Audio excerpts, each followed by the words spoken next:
Hearing হয়রানির ছবি উত্তর চব্বিশ পরগনার দেগঙ্গাতেও একটা ব্লকেই শুনানিতে ডাক ৭০,০০০ জনকে। রাস্তায় টায়ার জ্বালিয়ে ক্ষোভ দেখান স্থানীয়রা। ৭০,০০০ জনকে একটা ব্লকেই শুনানিতে ডাকা হয়েছে দেগঙ্গায়। কথা বলবো, জিয়াউল রয়েছে সঙ্গে। জিয়াউল, যে ব্লকে এই যে ৭০,০০০ জনকে ডাকা হলো, ভোটার সংখ্যা কত এই ব্লকে?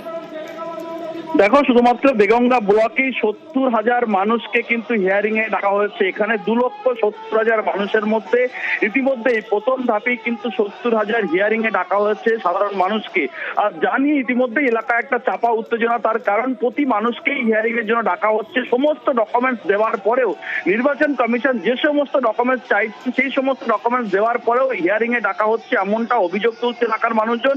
এবং দেগঙ্গার বিডিও তিনিও যেন স্পষ্ট করে জানান যে প্রায় ৭০,০০০ মানুষকে ইতিমধ্যেই প্রথম ধাপে হিয়ারিং এর জন্য ডাকা হয়েছে, ধাপে ধাপে আরো ডাকা হবে। কিন্তু যেভাবে এই নির্বাচন কমিশন তুকলুকি সিদ্ধান্ত, অর্থাৎ ইচ্ছা মতন সিদ্ধান্ত নিয়ে সাধারণ মানুষকে হয়রানি করছে, এর জন্যই কিন্তু মানুষের একটা ক্ষোভ জমছে। তার কারণ ৭০,০০০ হিয়ারিং এর জন্য ডাকা হয়েছে প্রথম ধাপে, এমনটা কিন্তু জানা যাচ্ছে শুধুমাত্র দেগঙ্গা ব্লকে। জিয়াউল, বিএলওরাও তো কাজের চাপে হিমশিম খাচ্ছেন, তারাও তো সরব হয়েছেন কমিশনের বিরুদ্ধে।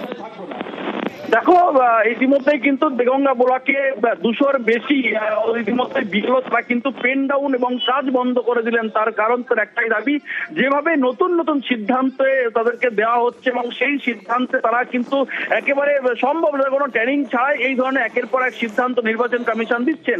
ফলে সাধারণ মানুষের সমস্যা হচ্ছে, সাধারণ মানুষের হয়রানি হচ্ছে এবং শুধুমাত্র সাধারণ ভোটারও হয়রানি হচ্ছে না, বিএলওরাও কিন্তু হয়রানির শিকার হচ্ছে। এই দাবি তুলেই কিন্তু তারা যেমন বিক্ষোভ দেখায়, অন্যদিকে সাধারণ মানুষ দেগঙ্গা ব্লকের একেবারে গেট আটকে টাকিও অবরোধ করে টায়ার জ্বালিয়ে সেখানেও কিন্তু বিক্ষোভ দেখাচ্ছেন। একটাই দাবি যে শুধুমাত্র সাধারণ মানুষকে হয়রানি করার জন্যই এই ধরনের নতুন সিদ্ধান্ত। ফলে বিএলওরাও ধন্যবাদ।